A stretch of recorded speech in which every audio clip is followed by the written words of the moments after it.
Okay, I think we are ready.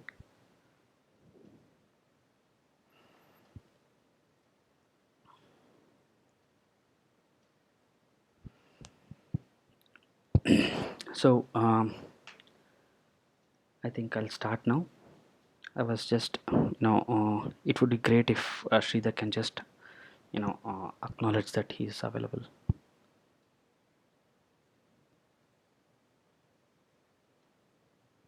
I think I thought the session will start at 8:50. Okay, Yes.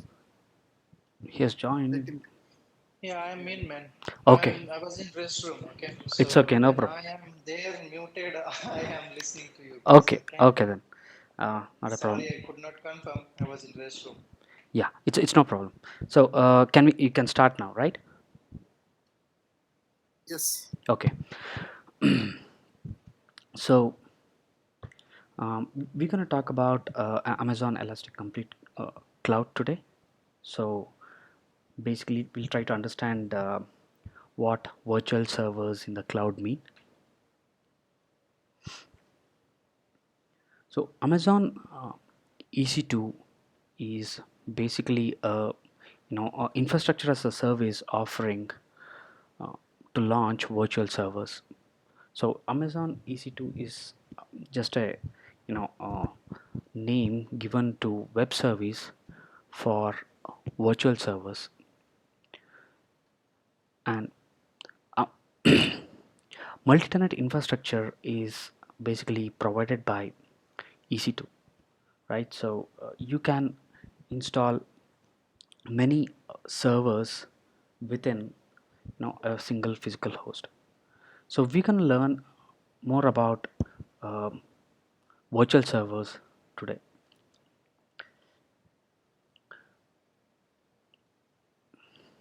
So today's agenda is mostly we'll be talking about resources allocated, um, the availability of EC2 instances, what EC2 instance really mean, and some management and purchasing options which are out there.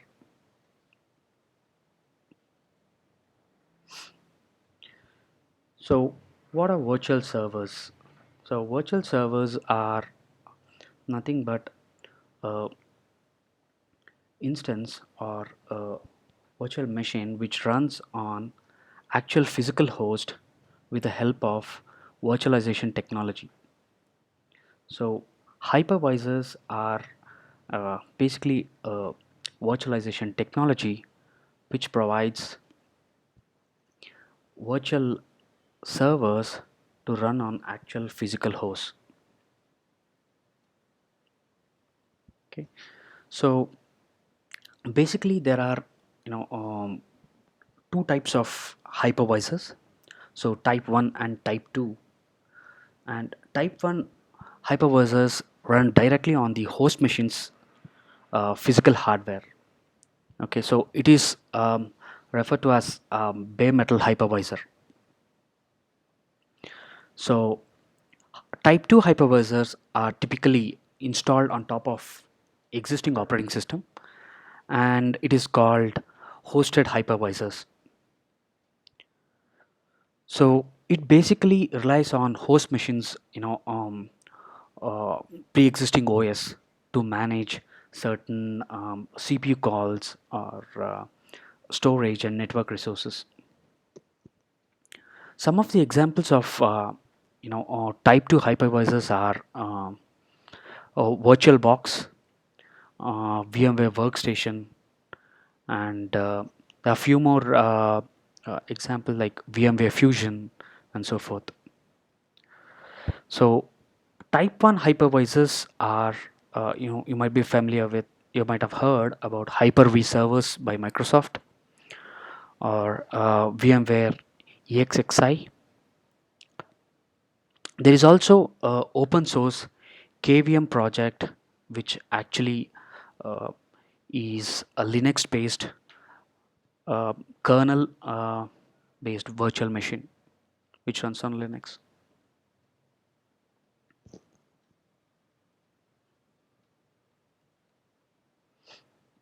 So we are gonna try to understand two different kinds of hypervisors. It's not a different kind, but two different hypervisors. So Zen hypervisors are type 1 hypervisors, and Amazon has customized these Zen hypervisors for its need. So physical host resources are used by these hypervisors. As I told, when I say type 1 hypervisors, they are you know um, directly on the host machine's physical hardware. So Nitro hypervisors are Amazon's hardware custom hardware assisted virtualization software. So basically they are lightweight virtualization software, and they are derived from Linux KVM. So KVM stands for kernel based virtual machine. Almost all resources of physical host are available for guest with Nitro based hypervisor. So Nitro hypervisors are new generation hypervisors which is used by Amazon. So let's understand the genesis or um, the old hypervisors, how it evolved into Nitro hypervisors. So before we get into that, there are two kinds of virtualization types which Amazon uses. One is hardware virtualization, and another is para virtualization. Wind Both HVM and PV are supported by Linux OS, but Windows can only support HVM. So the key difference between this HVM and PV is the I/O performance, and also to use the hardware extensions like hardware acceleration, like GPU and enhanced networking capabilities. So let's understand how um, these hypervisors, Zen hypervisors are, and let's go through one by one. So HVM hypervisors are a hardware virtual machine, and guest OS, the guest OS here can use uh, GPU and enhanced networking using hardware acceleration. Zen hypervisors provide the capability of the guest OS to use these enhanced uh, hardware or hardware acceleration. So, but earlier uh, versions of HVM had emulation overhead. So basically, they had uh, you know overhead of the I/O request, which had to go through the virtual devices. So in the earlier version of HVM, there was emulation overhead, and but they had the capability of uh, hardware acceleration. So since the I/O requests are very much critical in terms of cloud systems, because the storage and communication involves data transfer over the network. Uh, para virtualization Para virtualization was brought in. So this involved modifying the OS kernel, where um, it had PV front end for the OS itself, and it also had um, PV backend, which which is used to communicate with the guest OS. This gave the ability of nearly native performance of I/O, and the drawback was it could not use the uh, GPU or enhanced networking capabilities. So there were true there were two drawbacks. One was we had to modify the guest OS, so a user couldn't bring their own OS and just use it on these Zen hypervisors, but they were specifically built OS or uh, operating systems which should have been used on these systems. PV virtualization still exists, but they are in a phasing out state. So because of the drawback of modified OS kernel and this a new kind of para virtualization and HPM based virtualization was brought in. So they brought best of both worlds, that is unmodified OS and emulated hardware, hardware acceleration plus the near native performance with PV on HVM virtualization. So what they did was they brought unmodified OS and they installed PV drivers to that OS, and uh, this almost gave the same performance of para virtualization, but also the enhancement capability of networking and GPU. So it gave a better performance in certain workloads. But slowly, because of certain virtualization functions which should have been converted to hardware, they started uh, you know uh, converting the virtual functions to an actual hardware backed systems. So they built these virtualized hardwares such that they helped they didn't take the actual physical hardware's physical host resources, but they also provided a better performance. So the culmination of all um, these virtualized functions into hardwares gave birth to nitro based systems, nitro based virtualization.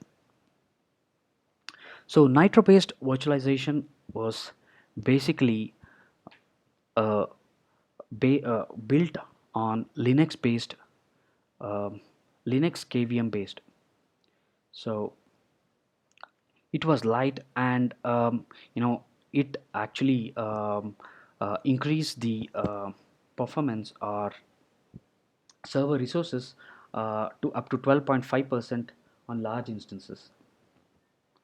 And now if you choose for KVM option, nitro based systems are provided to you. Since it had two different components, so it had got Amazon Nitro hardware and Nitro hypervisor all by itself. They also came up with the option of Nitro bare metal systems. These systems provided a capability of not using the Nitro hypervisor but bringing your own virtualization software. So uh, one of the cases use cases were VMwares, and customers who are already running these VMware based software could actually use this bare metal systems and could easily migrate from their on-premise to the AWS cloud environment.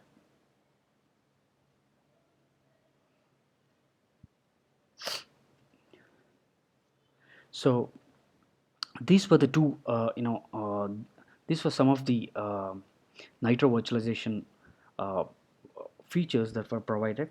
Nitro card basically had local NVMe storage, and NVMe is non-volatile memory express storage,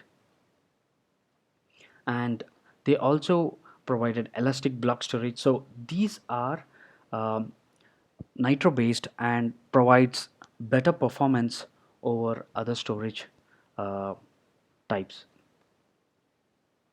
So they came up with a nitro security chip which was integrated with the motherboard for actually protecting the hardware resources.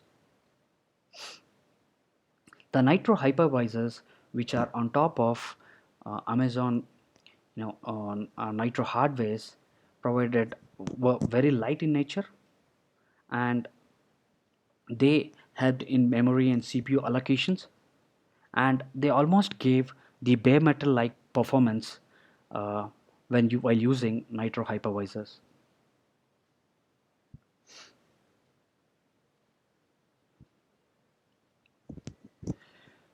So let's understand what is Amazon machine images. So Amazon machine images are basically a virtual machine configuration which can be used to spin up instances.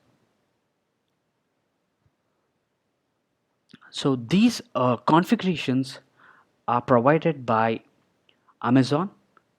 Some images are uh, provided by Amazon, and there are very broad range of Linux and Windows based images, and basically they are kept up to date uh, on each region that you are using. So there shouldn't be more differences between regions when it comes to Amazon maintained images. Amazon Linux 2 is a new image which is provided with 5 years of long time support. So when it comes to Amazon machine images, you get a marketplace where AWS marketplace partners provide their set of image configuration which you can use and spin up the instances based on those configuration. So some of the configurations, some of the images are charged based on R, and some of them are free in nature. So while launching these instances, while using these images, please check the hourly charge rates. We'll see that in a demo part. How where these are placed and how it is charged and all that.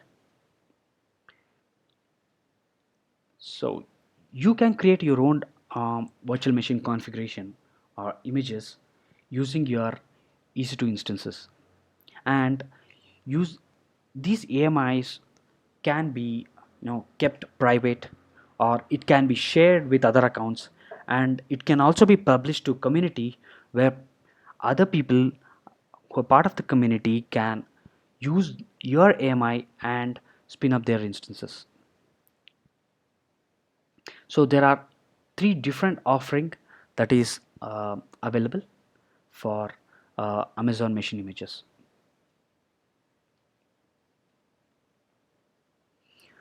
So EC2 have different instance families, and they are based on different characteristics of its own. So first is let's go with general purpose. So general purpose instances are balanced performance suitable for many businesses, and it's a multi-purpose instance family. So if you're not particular with CPU or storage or memory or networking in nature, so you could go with general purpose instances.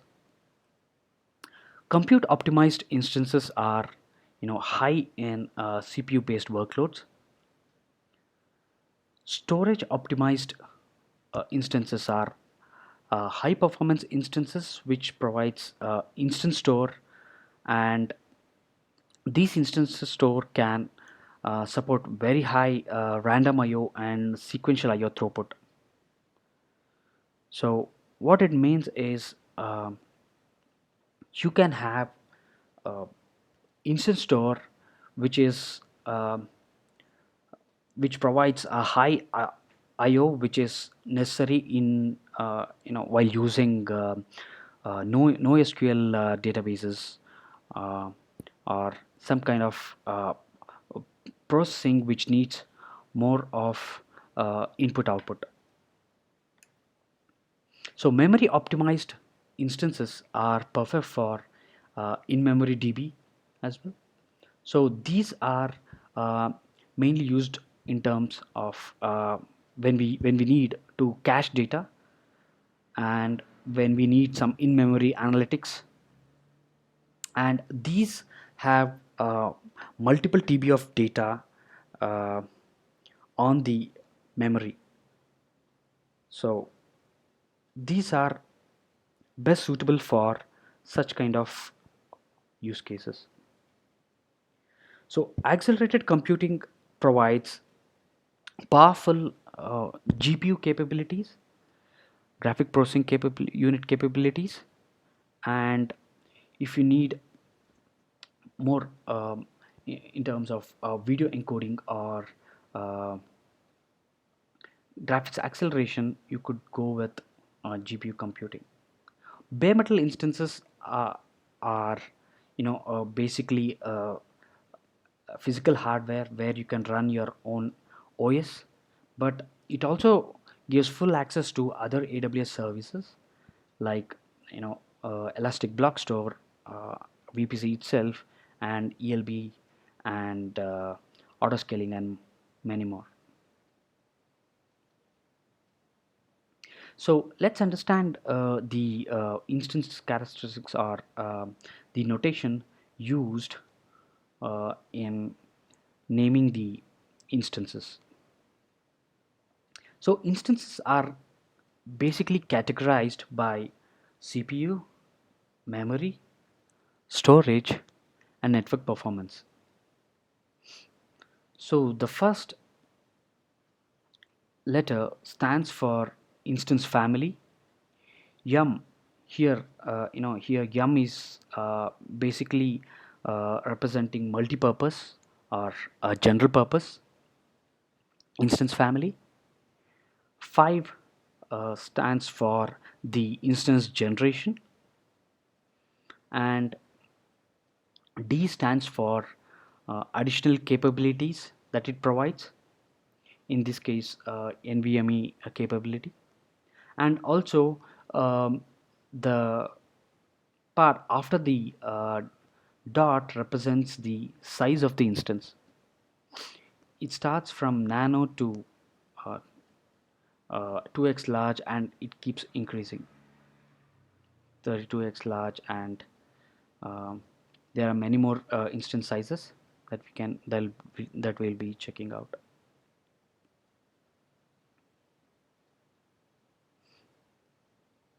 So general purpose balanced workloads are best suitable for web app servers, enterprise apps, gaming servers, a caching fleet, and analytics application, but they are mainly suitable for dev and test environments.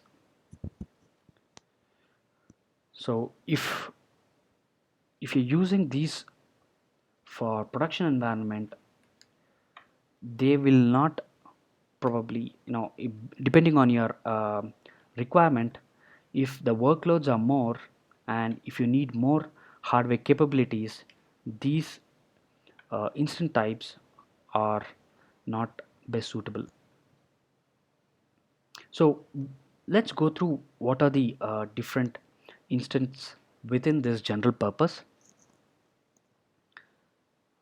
So yum5 is a multipurpose instance, and it provides balance in compute, memory, and networking resources. Since it's a general purpose, all general purpose instances provide balance in all the 4 characteristics that we just saw. So these are Intel Xeon scalable processors, and the largest instance you can see is 24x large. So which this 24x large has somewhere around 96 CPUs, virtual CPUs, and 386 gig of memory. And this has improved network and EBS performance on smaller instances as well. So there is a new variant or um, different architecture pattern used with multipurpose. So it's called M5A. Basically, it's a AMD based processor and which comes with 10% lower cost. So there is also another MD5 which gives you high performance local non-volatile memory express card, which is SSD storage.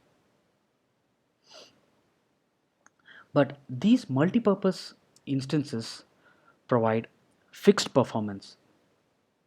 So the continuous fixed CPU usage is used, hence it is expensive. We might not need continuous fixed CPU usage all the time. So most of the time our workload might be very similar to this graph. So there might be an average CPU, but there might be certain um, spikes which will take more CPU usage at a specific period of time or instance. So to cater this particular uh, problem where this kind of uh, model was expensive, so AWS came up with a new model called burstable instances.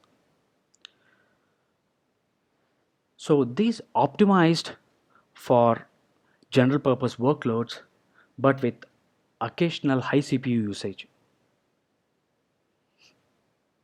They had ability to sustain high level of CPU, to use even indefinitely if needed. And there were moderate CPU usage included in the offering,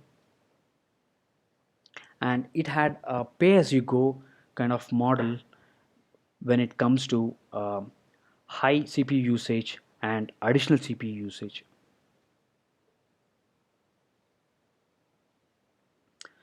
So burstable instances comes with something called as CPU credits.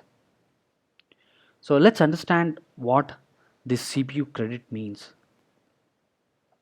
So this picture basically explains the whole idea of CPU credit.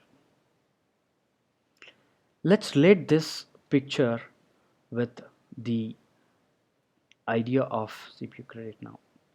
So this bucket, what you have here, can be the bucket size, and these are based, this bucket would be valid only till 24 hours. So based on the instance size, the bucket size varies, and the inflow of credit also varies based on the instance size. For example, for T3 Nano, you get 6 CPU credits, and for T3 2x large, you get 192 credit per hour. So maximum credits that you can accumulate is 4608 for T3 2x large instance. And these instances are optimized for a particular usage, CPU usage. You can, if you are expecting 5% of usage, then you can go with T3 Nano.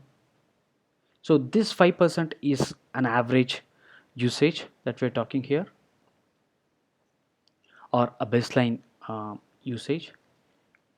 So if the usage you are expecting is more than this, more than 10%, then you might have to go to small instance. Then if you are looking for more than 40%, then you can go with these instance types.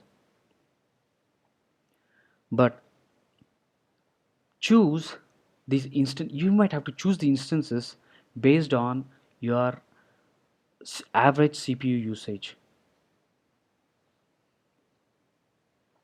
So there are baseline CPU usage. This is the baseline CPU usage which is provided. If it exceeds that baseline usage, and let's say 30 is the baseline usage, and because of the spikes in the CPU usage, your average CPU usage was uh, moved up to 40%, then the 10%, only for the 10% CPU usage, you'll be charged.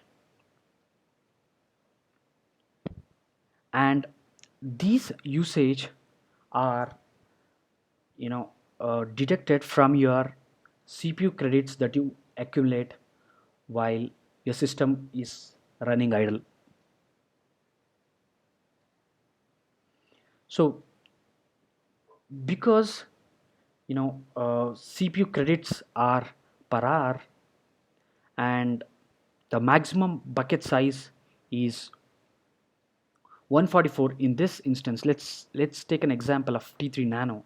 So you have chosen T3 Nano and you have accumulated 144 CPU credits, but you you got a CPU usage spike which is which used all of this CPU credits, and you want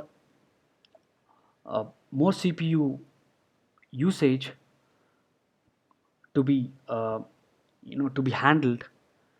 But since you don't have the CPU credits available, it would be running in a baseline um, rate.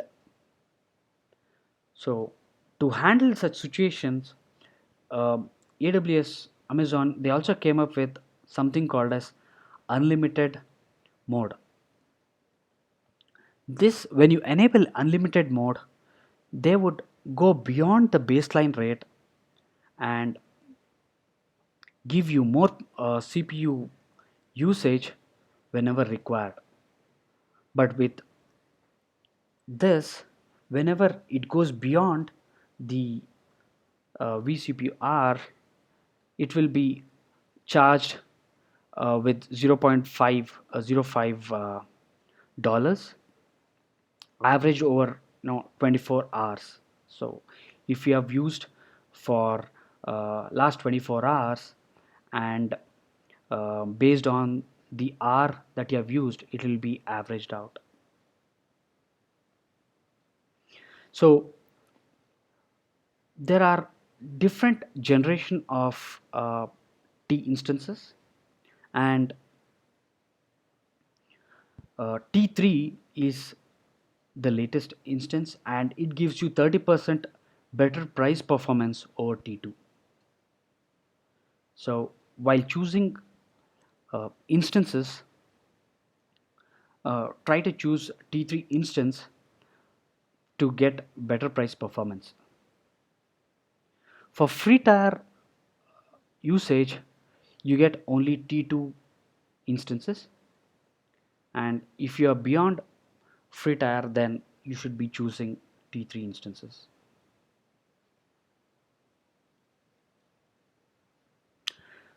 So AWS also came up with another kind of general purpose instance called A1. These are ARM based instances. ARM is basically the ARM architecture uh, which was used by AWS to produce their own Graviton processor, and by using this processor you can save up to 45% of the cost. Use this kind of instances when you want to save some uh, cost on it, and also these are best for scale out workloads. Scale out workloads are like uh, you want to add more instances in parallel with your existing instances. So basically it means scale out means horizontal scaling. So these instant types is best suitable for horizontal scaling.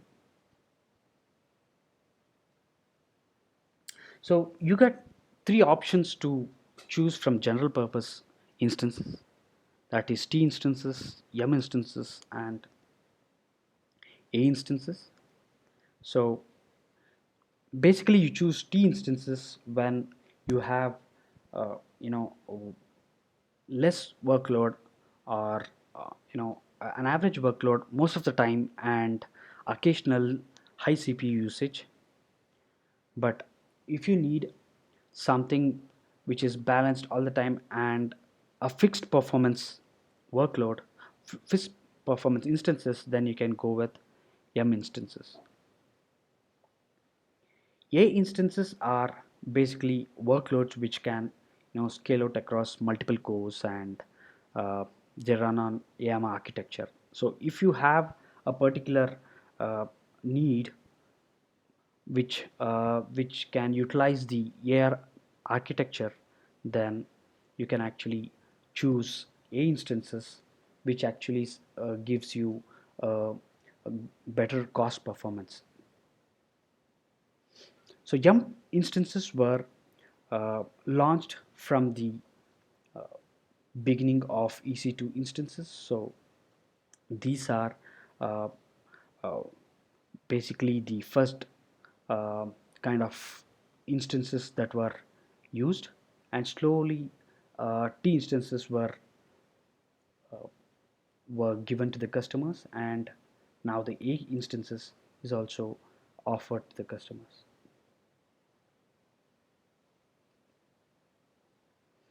We saw general purpose uh, workload which was balanced in CPU, memory, networking, and storage. But there are specialized workloads or need which requires compute intensive. So the compute intensive workloads might be batch processing, or distributed analytics, or high performance computing. And if there are some ad serving workloads, and multiplayer gaming, and also video encoding.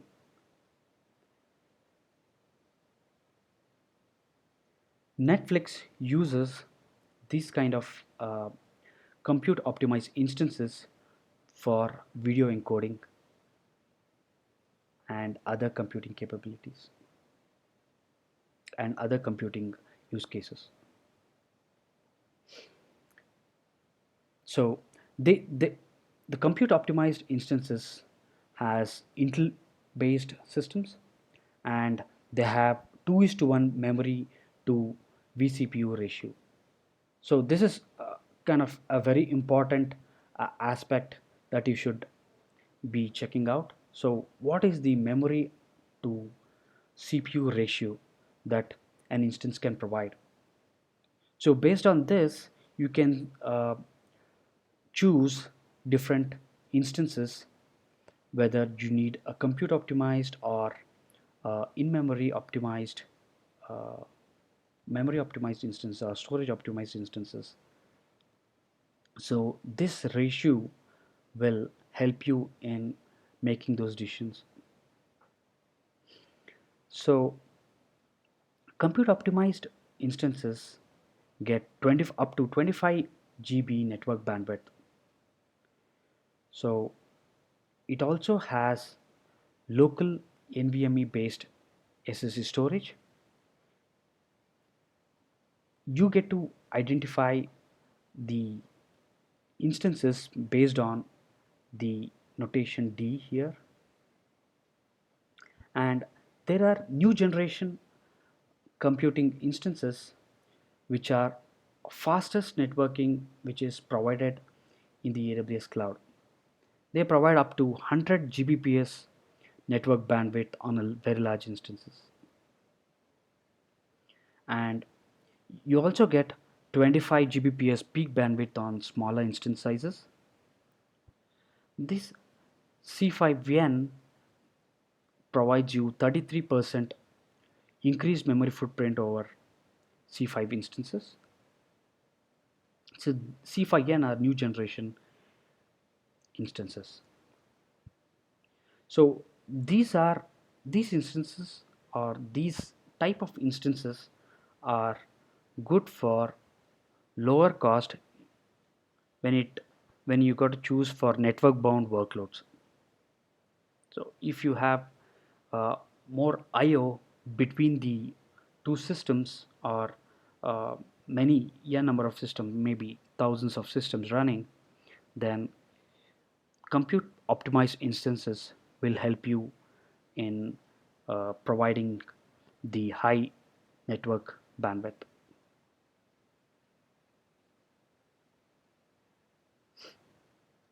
R5 systems are memory optimized instances which gives you 8 is to 1 memory to CPU ratio. So for every 2 CPU virtual CPUs you get 16 GB of memory. When it goes to a larger instance for 96 you get up to 768 GB of memory. So if you need more memory along with this instances, you can get up to 3.6 TB of memory with local NVMe SSD.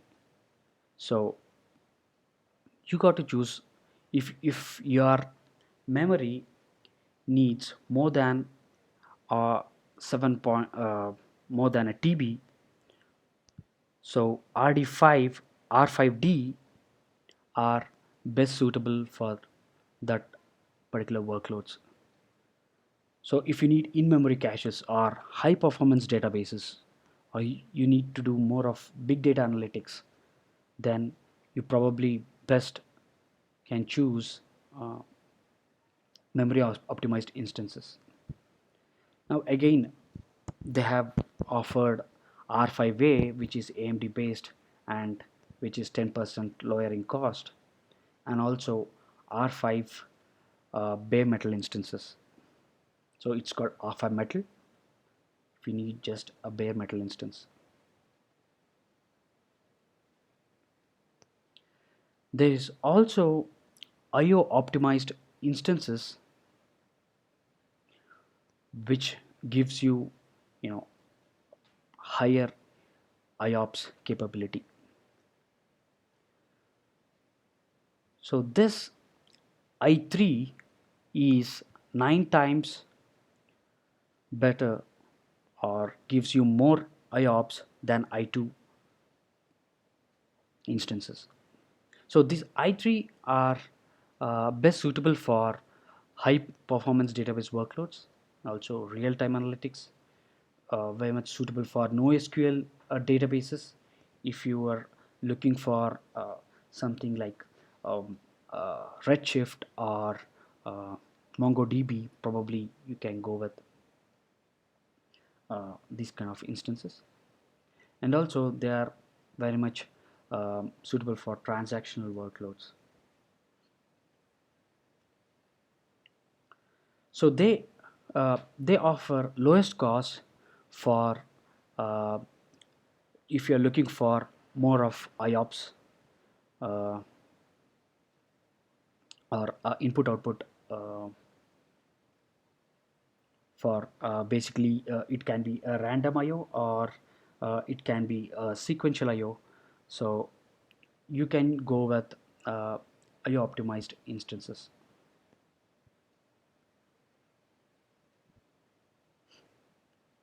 There are uh, storage optimized workloads which provides you dense storage. So mostly they are uh, HDD workloads, HDD hardwares.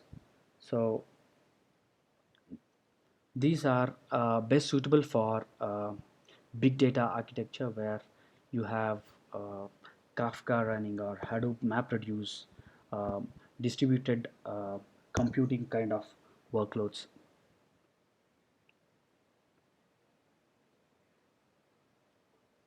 You also have accelerated computing workloads, which helps in you know uh, high performance computing and graphic based use cases.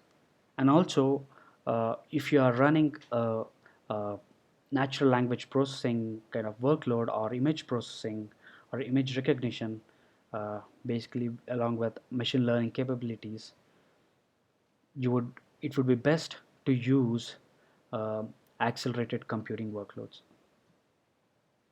sorry, accelerated optimized instances. So AWS offers different kinds of processors. You can go with Intel processor or AMD processors, or AWS also offers their own AWS Graviton based ARM architecture processors. So not all instances get these processors.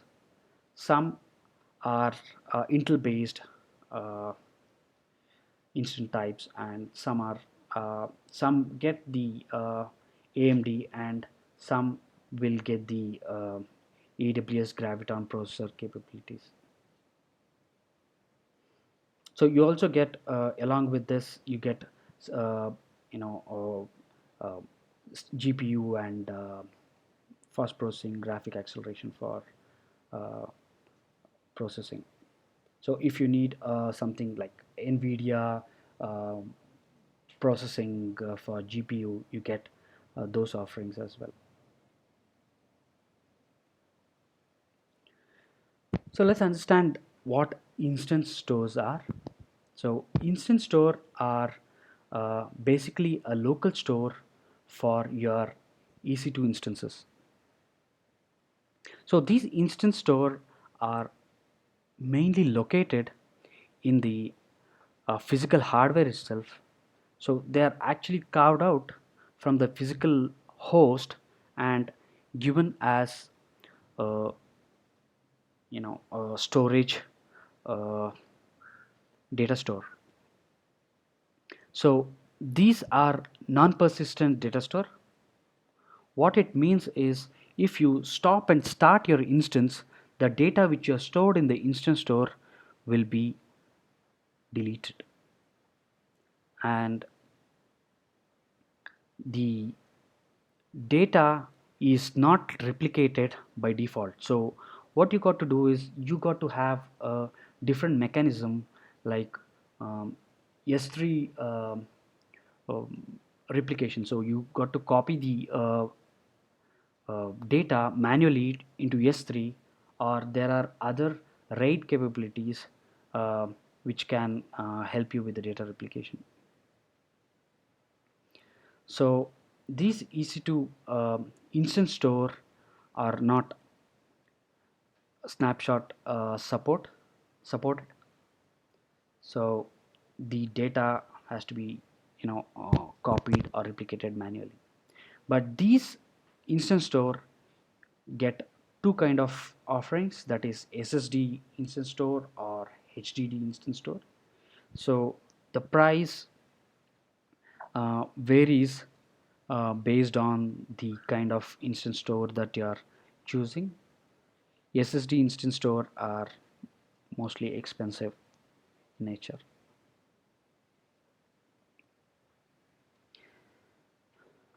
There is also a different kind of alternative storage other than instant store, and that is called as elastic block storage. and it is a block storage as a service which is provided by AWS.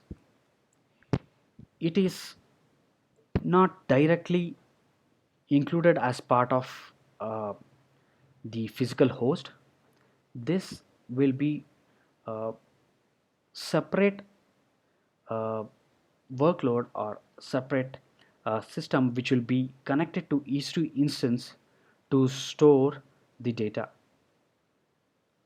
Hence, you can create and attach and modify these EBS volumes through an API, and this can be easily attached and detached between the instances. So let's say EC2 instance is attached with a particular volume, and this instance goes down and there is a new instance um, which is spun up. So this EBS volume can be attached to the new instance.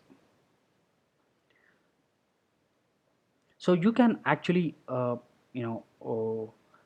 select the EBS volume uh, as much as you want, and they are not directly uh, linked to EC2 instance type that you choose. So EBS supports snapshot. What it means is whenever a data is written and you want to keep the backup of it, you can use a snapshot feature provided by AWS where it copies the uh, EBS volume content into a different storage devices, for example S3. So this snapshot feature is an incremental data capture feature. So as and when a new data is written and when you initiate a snapshot again, only the incremented data will be captured or stored in the backup system. So here is an example of uh, you know EC2 instance connected to EBS volume, which you can detach at attach at any time, and while uh, you are taking a snapshot, it would be pushed to Amazon S3 devices, S3 buckets.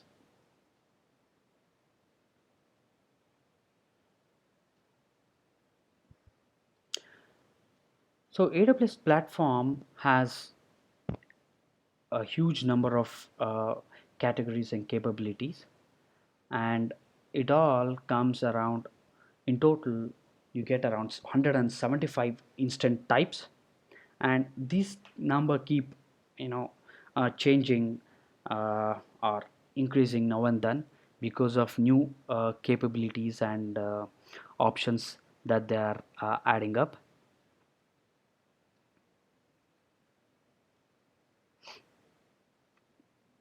So before we go to placements groups, I just wanted to touch base on elastic graphics and inference. So these elastic graphics are a separate capability provided for GPU processing or graphic intensive workloads that you have, and you, that is not something which is provided by your workload you've chosen or instance type you've chosen, and you need to bump up the graphics capabilities, then you would go with elastic graphics. And also they have come up with something called as elastic inference. This is basically for machine learning and data science workloads.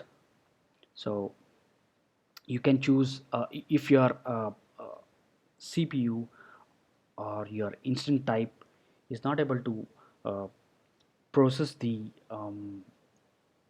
workloads, or the CPU usage is uh, not able to meet the machine learning or uh, other capabilities which needs high CPU usage, then you can go with elastic inference where you can attach it as an as an option. So let's understand what placement groups are, and these are very much used in our everyday or most of our workloads. So placement groups basically enables you to select the capacity of certain instances and optimize these workloads.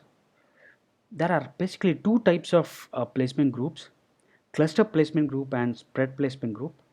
You would go with cluster placement group when you want a large number of instances talking to each other, and which gives you performance benefits because of inter-instance network traffic. What it means is, whenever you have a use case where a lot of compute intensive workload are required, and each of these instances talk to each other a lot, then these instances are placed in a single hardware or somewhere close uh, to each other, such that it gives you a higher performance over network traffic.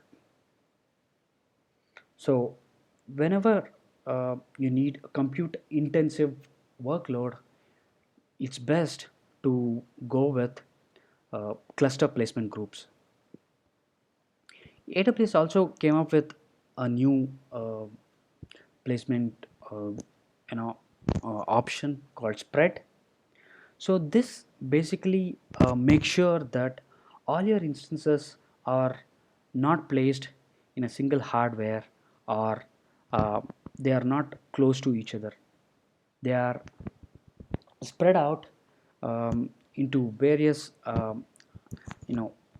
places, such that even if there is some failure in the instances or the hardware itself, um, not all instances get affected due to the hardware failures. So it will ensure that your uh, high availability of uh, your workloads. So whenever you want to choose for high availability, then you got to choose the spread placement group. So here's an example for spread placement groups. So when you're deploying a NoSQL database cluster in EC2, and spread placement group will ensure that the instance in the clusters are in distinct hardware. So uh, you have got, like, in this example, let's say there are 6 servers or hardware or racks which are there, and not all your instances go and sits in a single rack. So it would be distributed among different racks, and even if one rack goes down, uh, the other racks are intact, or if there are some portion of rack which goes down, the other rack can still be running and provide you the high availability.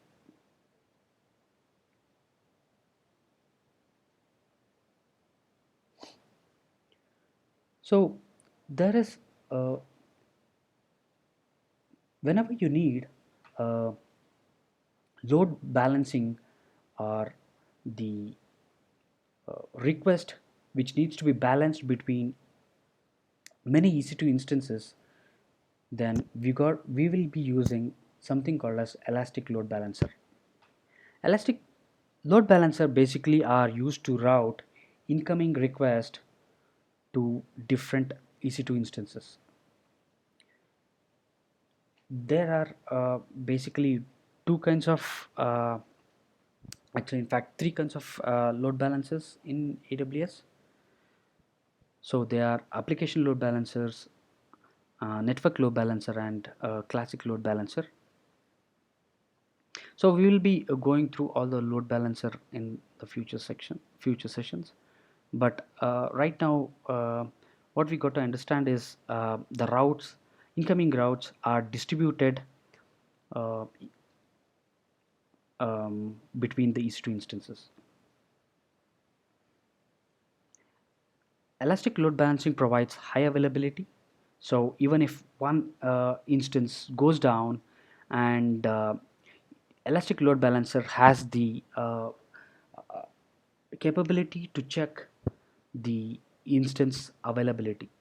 So it it has something called as health check feature, which keeps checking the instance health, and if the instance goes down or there is a failure in this instance, then it would direct the traffic to other EC2 instances which are healthy. So EC2 elastic load balancer provides the routing mechanisms for the incoming requests.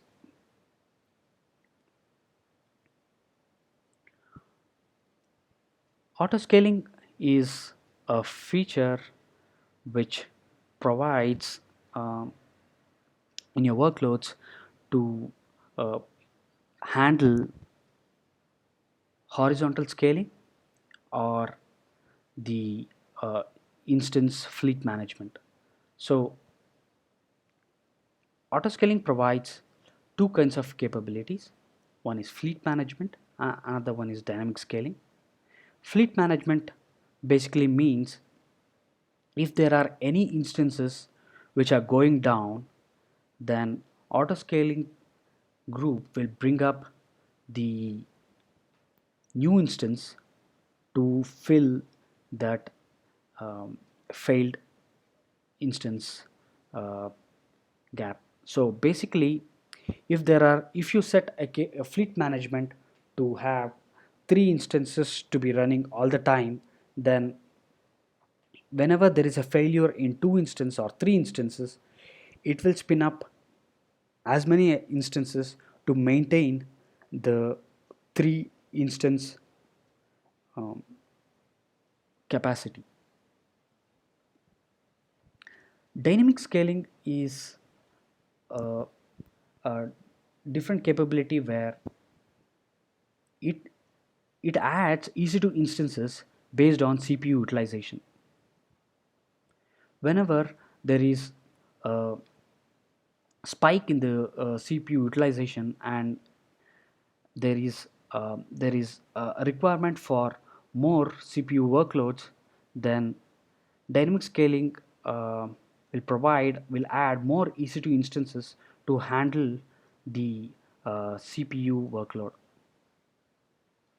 So as and when the CPU uh, utilization is reduced, it can also reduce or scale in uh, to maintain a desired EC2 instance in the autoscaling group.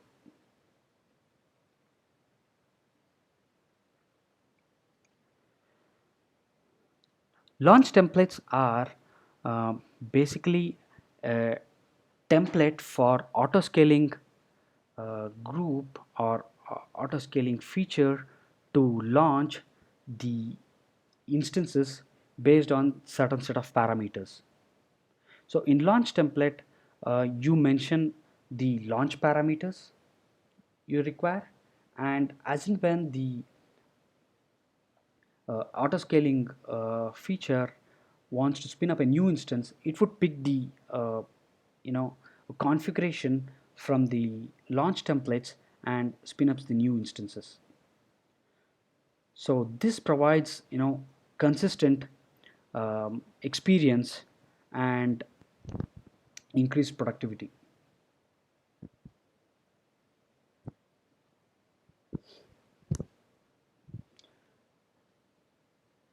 So in our previous session, we saw something called as a private subnet and public subnet.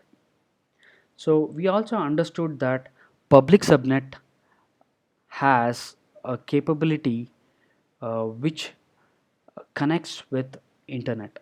So the route table in the public subnet has a target for internet gateway, and the private subnet instances cannot, you know, talk to internet directly. And if you want, let's say as a user, if you want to access the private instances which are part of private subnet, it is, you can't directly access these instances because they are, identified by private IPs. So if you want to access these private instances or instances with private IP, then you got to create a host or instance in a public subnet, and we got to use a particular kind of capability called SSH agent forwarding, where a request uh, from the user is forwarded from the Bastion host to instances, to private instances in the private subnet. So Bastion host is used to access private resources from the public internet. So we will see a demo of how this can be achieved in a moment, but understand that the private instances in the private subnet can't be accessed directly from the internet. So even if the instances in the private subnet has to talk to the internet, it has to go through uh, another instance called NAT instances, and NAT instance will connect to internet, and the communication is established. This NAT instance would be part of private subnet.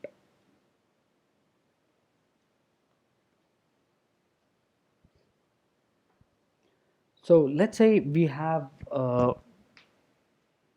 taken the instance, and we have chose the instance to be uh, a nano instance size to be nano, and you want to change the instance type or size because of the uh, overutilization or underutilization. So there is always an option for you to resize the instances, but it comes with its own limitations. So let's understand what are the limitations of and how it is done.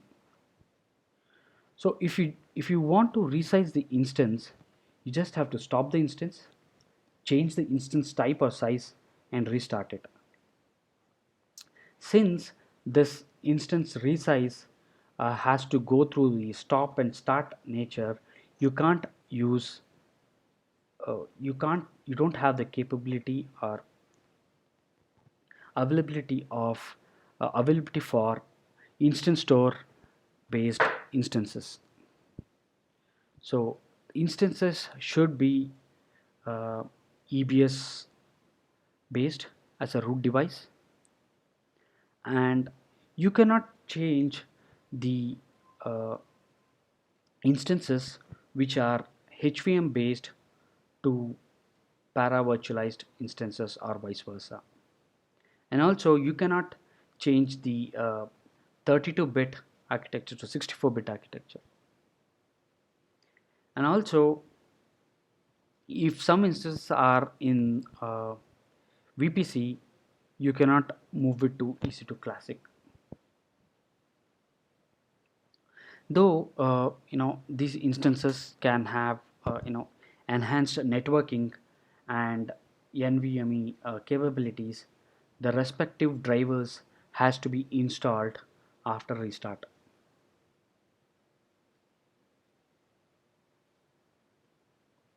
So let's understand the instance life cycle. So as and when you have a virtual configuration, uh, virtual server configuration, and you launch an instance, that would go to a pending state. From pending state, once it is initialized, it moves to a running state. From running state, you can either reboot the instance, or you can stop the instance, or you can terminate the instance. When you choose for a stop, then it would go for a stopping state, then to stop state. Same happens with a termination option. So it goes to shutting down state and then to terminated state. So between these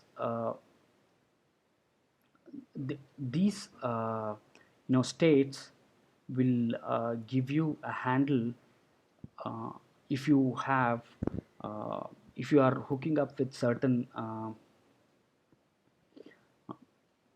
capabilities to trigger, or if you want to create an event, then you could use these instance um, uh, life cycle to do many capabilities, like sending an alert to the cloud watch, or many more things. So the stopping state and shutting down state can help you in generating the event trigger, and you know getting the alarm, or uh, the other notifications to be launched. From stop state, you can actually move to pending state. You can start back again, or you can terminate the particular instance. And stopped and stopping state can only happen in EBS backed instances.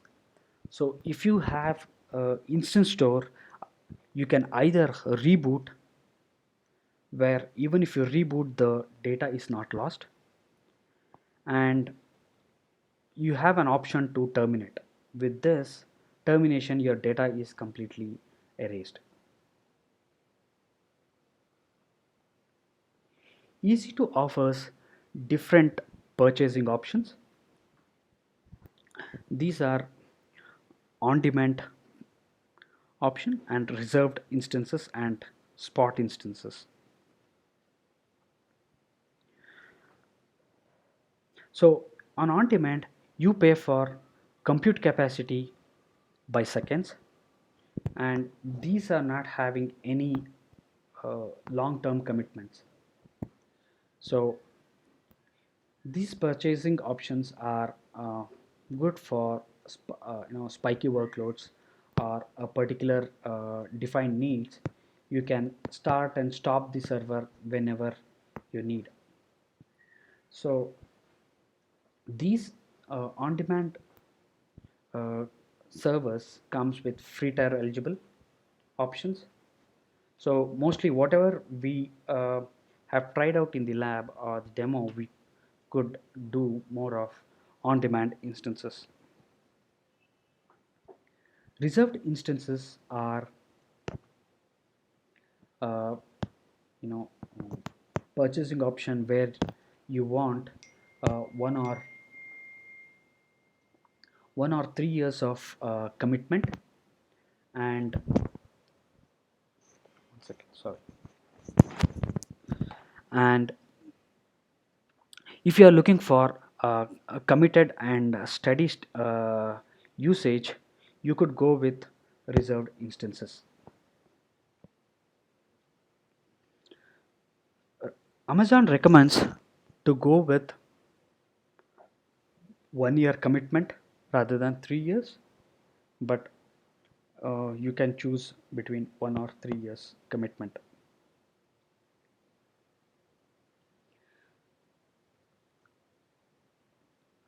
Spot instances are different purchasing option, another purchasing option where when you choose this you get up to 90% of on-demand prices. So these are mainly suitable for any stateless workloads and fault tolerant workloads that you're looking for.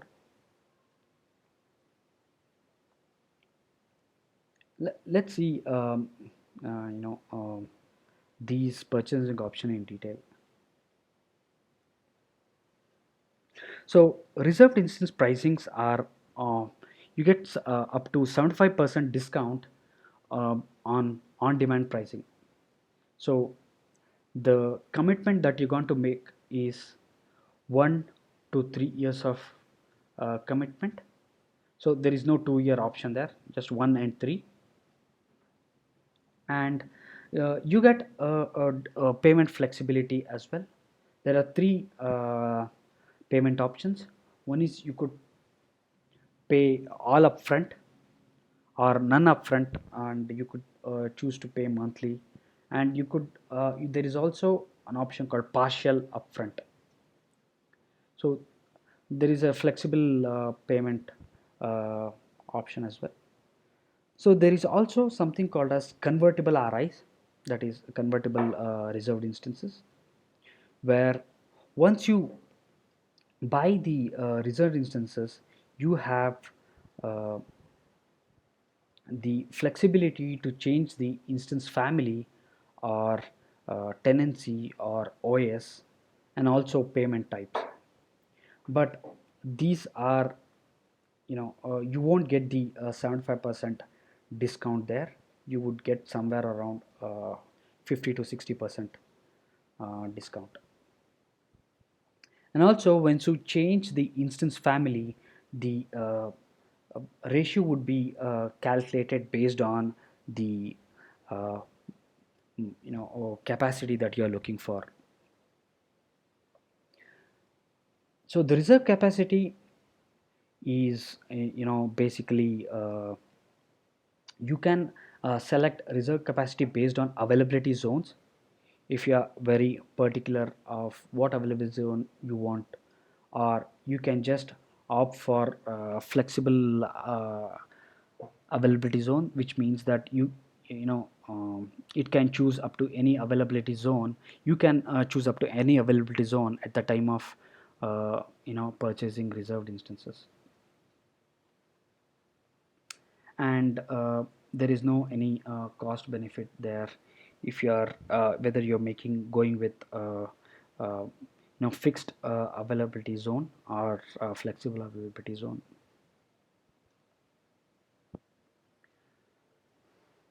So there is also something new kind of price offering that they are going with. There is something called as on demand capacity reservation.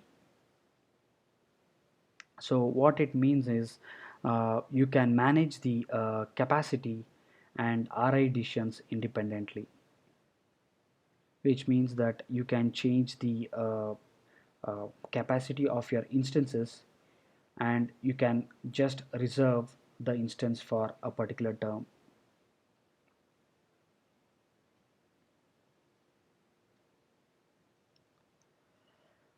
So let's understand the spot pricing here. So spot pricing are basically uh, instances or pricing options which are provided with 90% of cost saving over on demand option.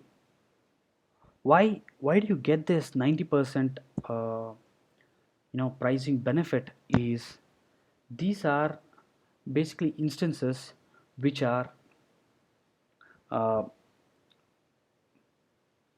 not used completely by uh, certain users. So there are certain uh, physical hosts which are which which are available for uh, instances to be used, but which are not used by our customers.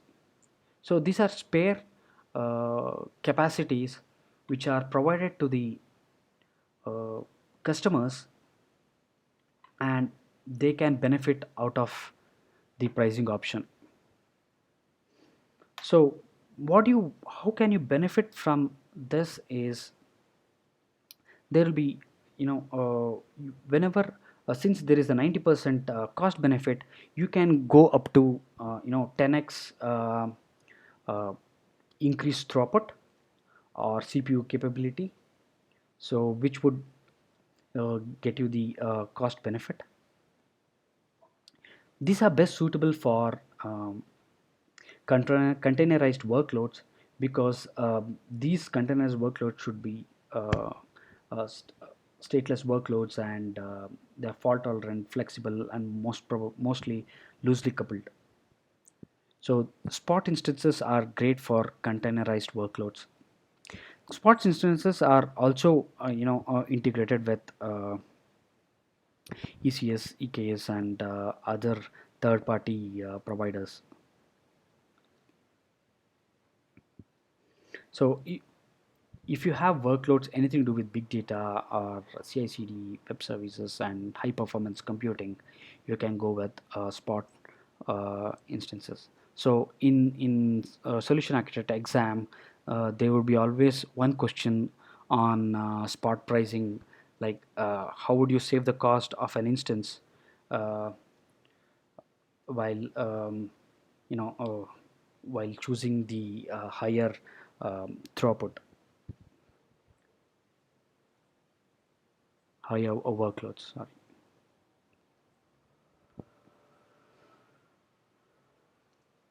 So there is also a single tenant physical host option provided by AWS, and there are three different types which are available. One is dedicated host, others dedicated instance, and bare metal instances.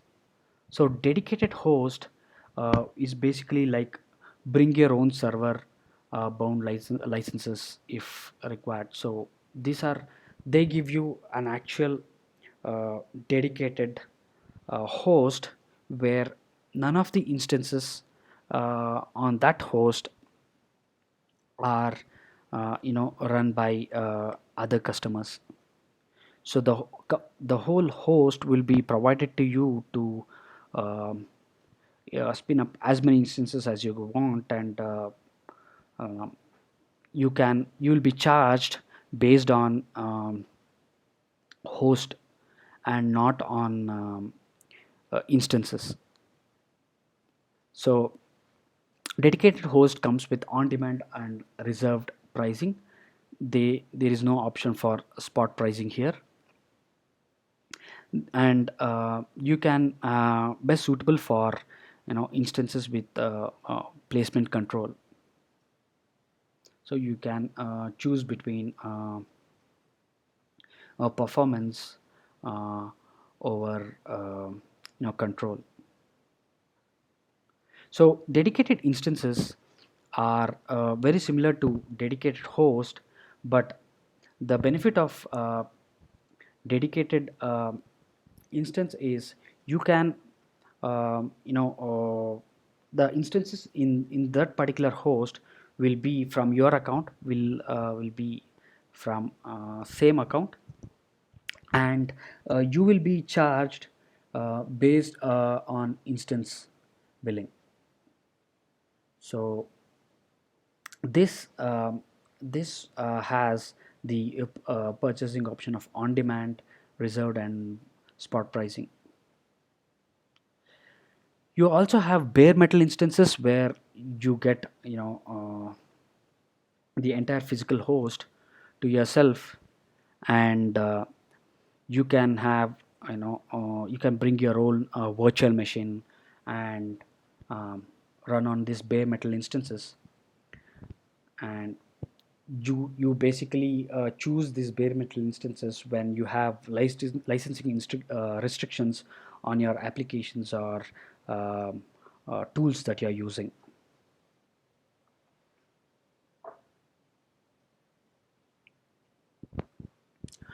So um, IAM roles are uh, basically used with instances to grant permission for users of the instances access particular AWS services and resources. So if you have uh, access to the instance, administrator can provide the instance with temporary access to AWS services such that your instance can communicate with the AWS services. So what the benefit of this is, you don't need to maintain or save uh, any access keys or secret keys inside the instances, so which are very much prone as a security risk. And you can attach IAM roles to a new instance or an existing instance, and access AWS resource services. So for example, let's say there is an instance, EC2 instance, and you want to access uh, AWS S3 service, but since you don't have your instance, your application doesn't have uh, credentials, it might not be able to access the resources. So this is achieved through IAM roles for the IAM roles provided to the instance itself. So instance have their own set of metadata, and we can query that data using uh, a particular URL which is provided to us, and this would be used from, you can use this particular URL from the own system that we are trying to get the information out of. So if we use this particular URL within the EC2 instance, you get all the metadata related to that particular instance. You can also get user data related configuration with this particular URL. And if you are looking for security credentials, a temporary security credentials, you can use this URL to find out the security privileges or the security roles which was used.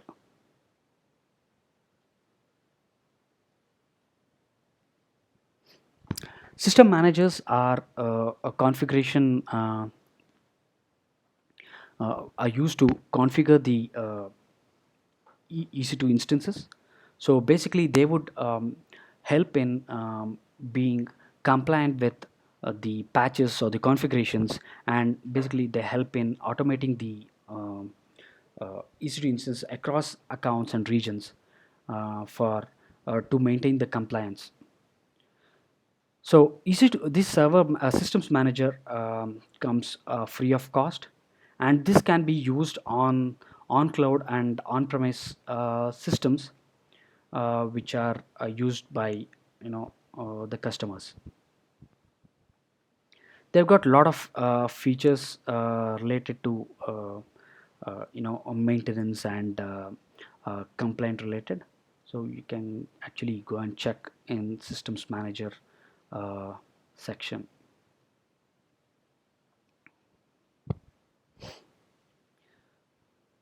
So EC2 fleet is a kind of auto scaling feature that is provided to choose between the different kind of pricing options whenever we are you know we are trying to have a auto scaling group. So they EC2 fleet gives you a purchasing option to optimize your costs, and they are integrated with auto scaling, EC2 auto scaling, ECS, EKS, and AWS batch. So whenever you're choosing, if you are going with uh,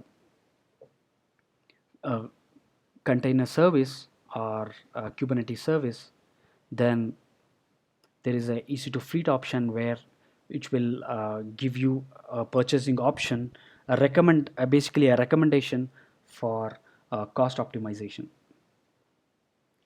Um, Please do check out EC2 fleet as well.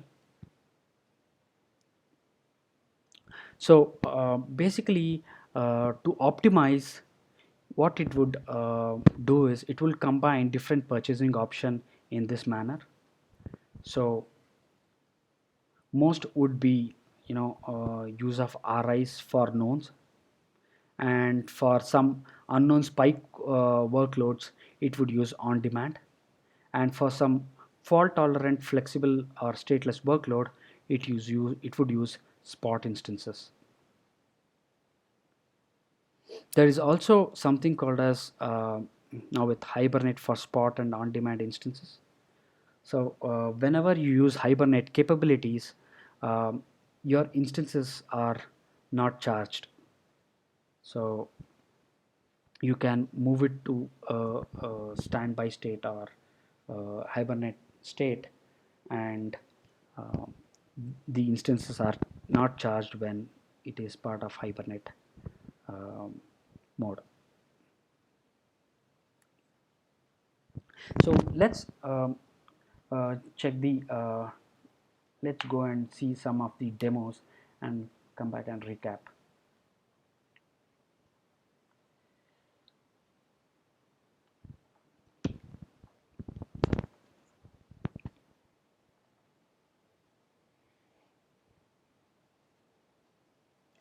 So there are certain instances which are already running here. So I would go to a different region and let's figure out EC2 options and EC2 instance type and many other features. So one important thing that we will do here is we'll try to create a Bashian host, and how through from internet you can access private instance, and also how we can assign IAM role to each two instances. Let's go ahead and launch the instance. So as I mentioned earlier, there are different options or configurations that are available here. You see, this is Amazon managed virtual server configurations. So some are free tier eligible and some are not, and you can see the architecture here, 64-bit or 32-bit architecture. So they are workload based instances, or virtual configuration. Basically I have not created any AMIs, but we could create uh, our own AMIs from the instance if you have any. So these AMIs can be used to launch instances with the help of auto scaling group, or it can be shared with other networks, other account, or with community. AWS Marketplace is basically like there are pre-configured systems with applications which are running on top of it. So you just have to use these systems to get the software inside your VPC or inside your network. So any instances that you need as part of with a particular software will can be used uh, or can be bought from AWS Marketplace. These instances come with different licensing or similar licensing options, privileges, but the pricing would vary between like an hourly charge or annual charge, something like that. So let's for now let's go and so there are, if you see, there are free tier eligible. You can go and spin these up and still be free. So there is one red mine certified. So as soon as you select and launch this, you would get a red mine system up and running. uh, Let me launch a go certified system. So you can see here the pricing options are provided. So for this go certified, the AWS partner is Bitnami, and they are providing this uh, Ghost uh, web application or website uh, platform for free of cost. There is no inherent cost there. You can see this, but these are charged based on the instance type. So it is charged, the highest is, you can see that X1E large, $26 an hour.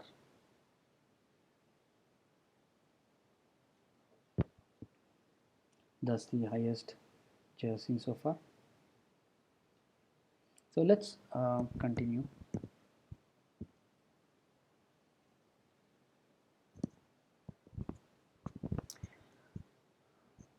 So here T1 micro is not available, though it is free, but let's go with free tier eligible T2 micro. So this has one CPU, sorry, this has one CPU and 1 GB of memory, and instant store is EBS only. It doesn't have instant store. Is EBS optimized? No, it is not EBS optimized.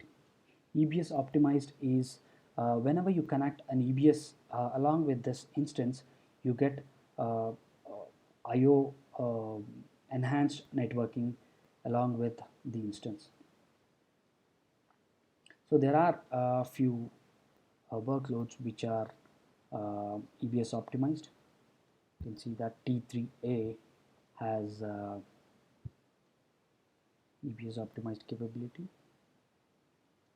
I would also show you another kind of instance type. You can see that M5AD large. So A stands for AMD based system and D stands for SSD based uh, workload.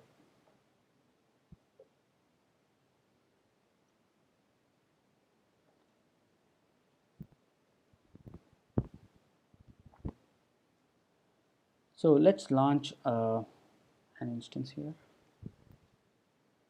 Okay, we have chosen a VPC demo and a public subnet. We have let's enable auto assign public IP. We don't need IPv6 for now. So this VPC demo has IPv6 capability, so you get to see this option. And it's yeah, yeah, you can see this T2 T2 or T3 unlimited. This is a capability where you get unlimited option uh, for your CPU credits. Whenever your CPU credits run out of the allocated uh, credit, if you have or check this enable option, you could use more of the CPU and still be charged on hourly basis, and that hourly basis is only for that extra usage that you do. So let's add the storage. 8 GB or 10 GB. Okay, let's add. I would say name cost.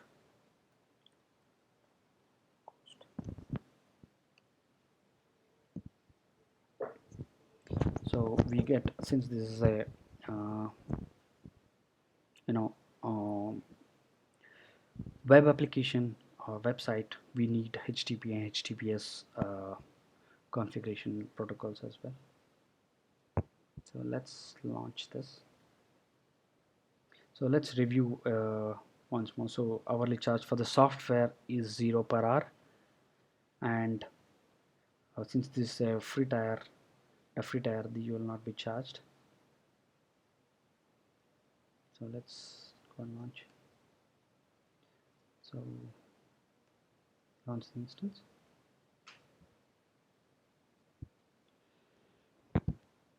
Yeah. So let's come back and see this if I once it runs. So we already saw our descriptions in our previous sessions. Previous session basically talked about VPC, subnet ID, and security group and all that. So let's build a Bastion host now. Go to VPC.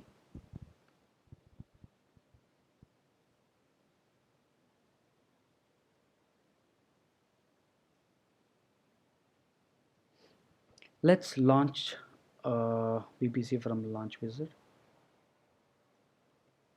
Let's select public and private subnets. With public and private subnet, you get NAT instances or devices as well.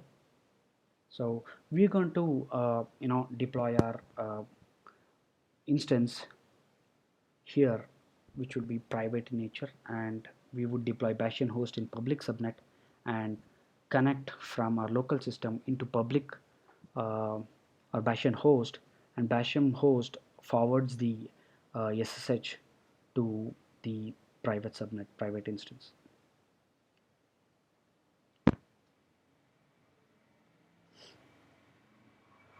I'm selecting a certain CIDR range. So let's name this okay,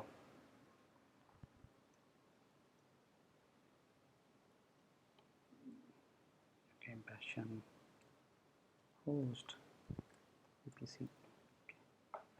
Just for purpose. Okay, there is no preference. We are creating one public subnet,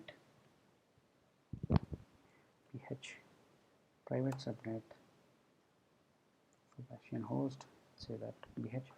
Okay, so you see that there are two subnets available here, and they vary by CIDR blocks 0 and 1, V24 block. So there is an option for you to go with NAT gateway or NAT instance. So let's go with NAT instance. So these also, there is a rate applied when you go with NAT gateway or NAT instance. So but let's go with NAT instance. So let's select T2 micro, and let's not add any key value pair to it. Now there is no endpoint.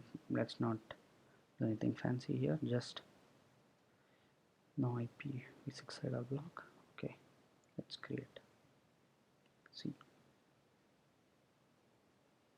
So it would take a few minutes to launch this VPC since. Okay.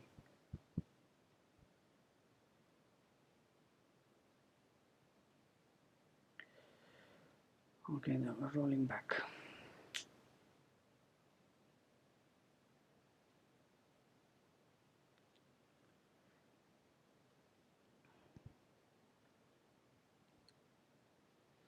There's an error here, and let's figure out why that error was. Where you'll get the logs? So it is just posted here. So there was an error creating your request type is not supported in requested availability zone. Please retry your request by not specifying the availability zone or choosing okay. Okay.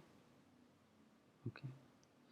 uh, so it says that your instance type is not supported in this particular availability zone, but let's see the elastic IP as well.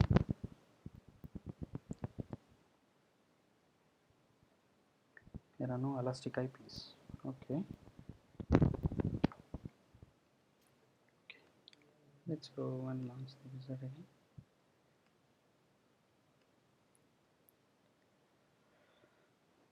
We didn't select any preference here, right? Interesting. Okay, let's go with different side of range for now. I'm gonna go with the private IP. Range starts with 172.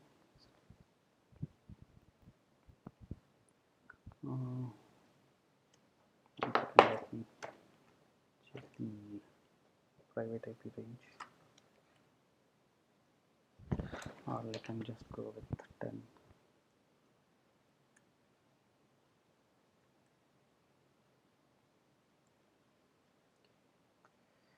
So preferences T2 micro. Let's launch this.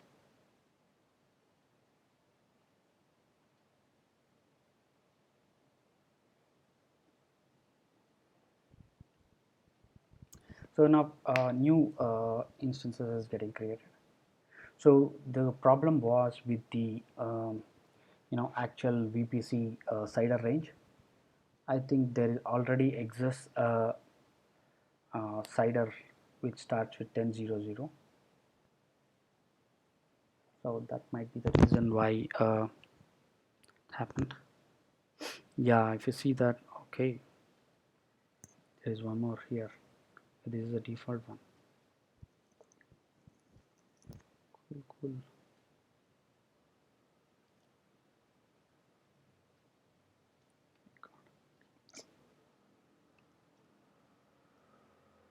Okay. This is the new one that we just created. Let's call it BH.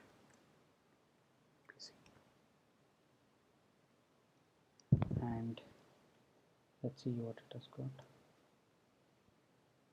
Say the blocks, route tables.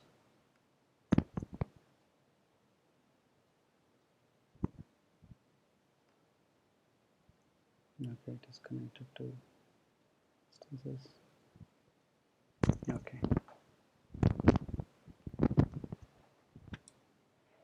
Okay, let's go to the EC2 instance now.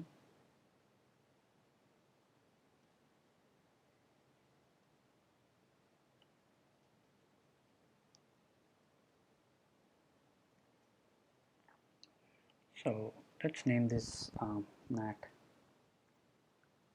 instance. Okay. Let's launch a few more instances.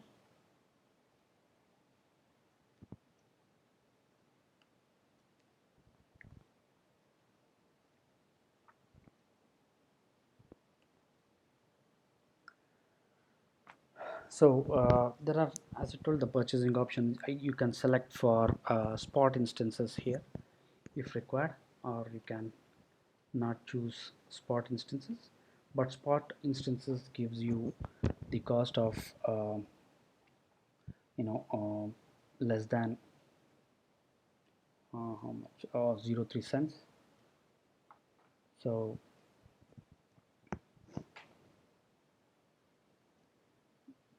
0.3 cents. Okay.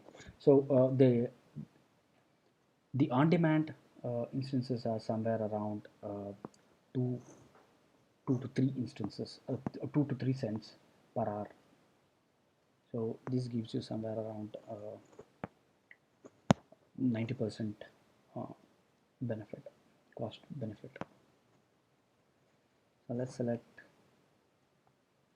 VPC. So I'm going to launch it in a private subnet. Okay, and you can get public IP there, and you can choose for placement groups. Just saw you can create a new placement group, then that can be spread or um, cluster or partition based. Let's see the existing partition group. Let's not go with placement groups. So capacity reservation, IAM roles if required. So I can attach S3. I've already created an S3 role. Let's not use that for now. You can enable CloudWatch detailed monitoring. So if you don't select this, you still get CloudWatch uh, CloudWatch basic monitoring facility.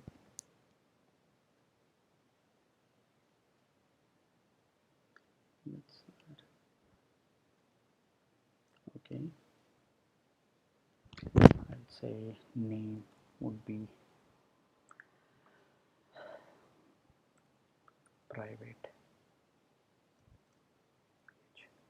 Next configuration, then it would need access for SSH. Cool.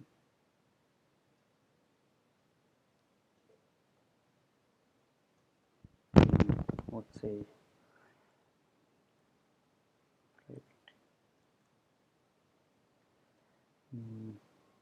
BH security group.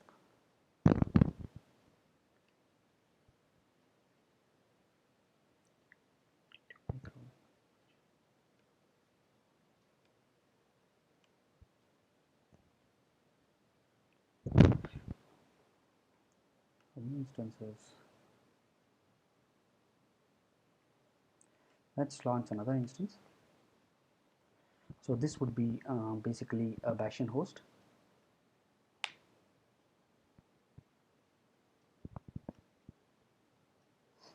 So we'll select the Bastion host VPC public, and we'll auto assign public IP, and we are not going to add any other feature here.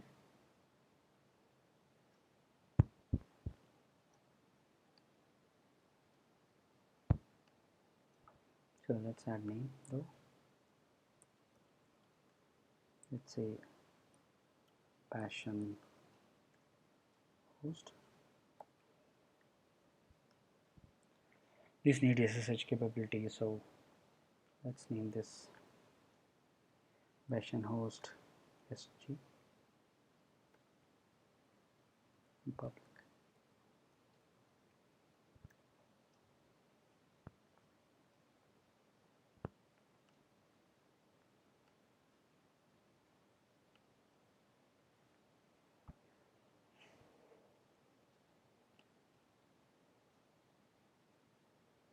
So meanwhile these instances are being run, we'll name this thing private instance, and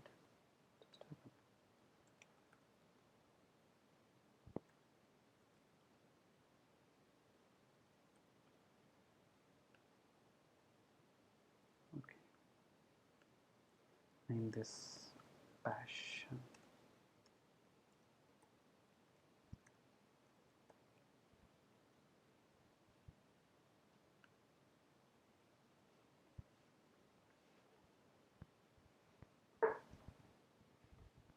Okay.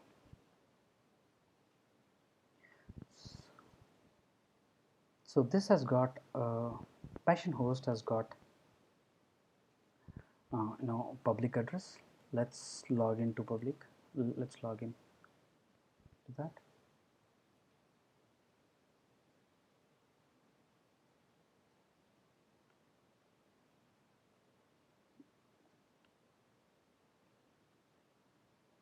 Uh,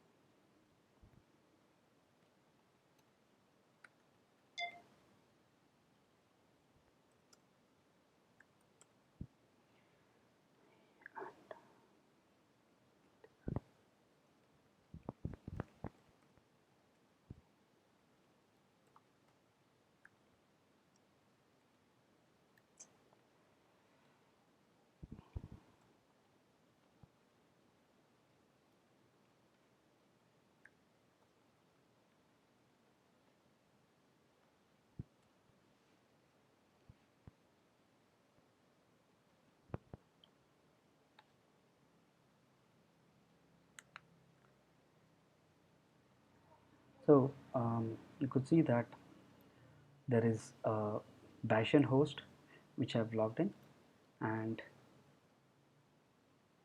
there is an instance, sorry, there's a private instance which I've logged, which is out there, which I'll try to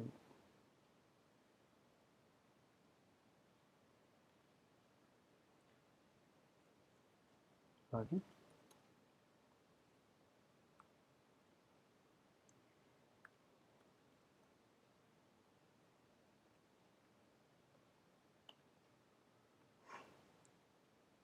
It says that can't be established. Do you want to connect? So you can see that permission is denied. So what we got to do is something called as SSH agent forwarding. So that is nothing but you um, got to add your private and public key to the SSH agent and forward the SSH request using SSH agent. So let me exit this and let me use the SSH capability. SSH, oh, sorry, I've already added the key to the agent. Now I'm just forwarding the request.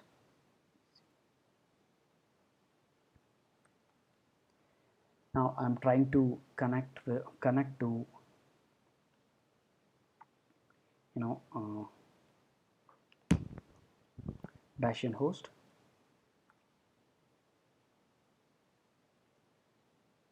With agent forwarding. So I got inside the Bastion host. Now let me use the same command. Now we can see that I have logged in into the private instance here.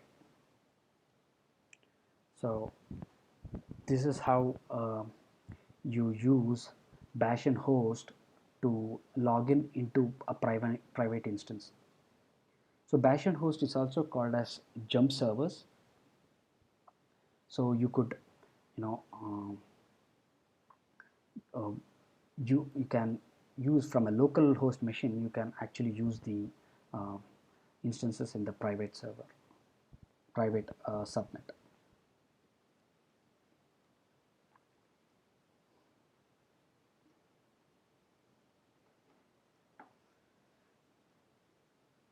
So let's go and check this instance.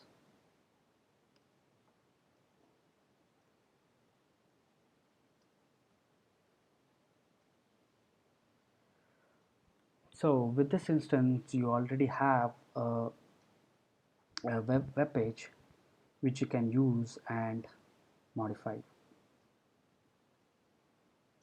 So there are many such AMIs available, which you could spin up a blog post within no time.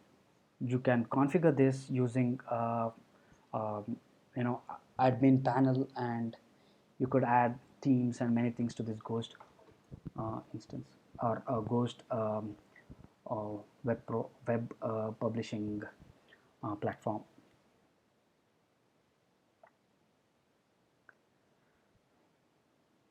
So let's go back to our recap. So let me recap the whole thing, whatever we learned today. So there is something called as virtual machine configuration. There is also called AMIs. Using AMI, we get the instances, EC2 instances up and running. So those instances are deployed in VPC and within a particular subnet, and those EC2 can be connected to different storage options available, whether it can be EBS, it can be instant store, it can also be something like EFS, elastic file system. So there are many options available out there, and the EBS can easily be taken a snapshot into S3, and EC2 instance data can be saved securely in EBS volume. With this previous example, what the user blog, the whole instance or the data was saved in EBS. Here whatever data that you create will be saved in the EBS volume, and we saw a lot of pricing options and many more. So let's see the final thing. Okay. So we saw these instances, different storage, different kind of networking, whether it could be uh, enhanced networking and NVMEs and many more. So we saw placement groups, cluster and spread placement group. We saw load balancing, auto scaling group. In management, we saw systems manager and a lot of purchasing options out there: on demand, reserved, and spot. I would highly recommend you to go and check the white papers on EC2, and also mostly the FAQs are really helpful in writing the while if you are taking up the solution architect exam. And yeah, so I think we are done for the day, but I would also post this video and some sample questions. I think I have around 10 questions which I posted last time for VPC, something similar to that. I would check and post it on Slack, so it might be helpful for you. Yeah, thanks, Got it. man. Yeah, thank you.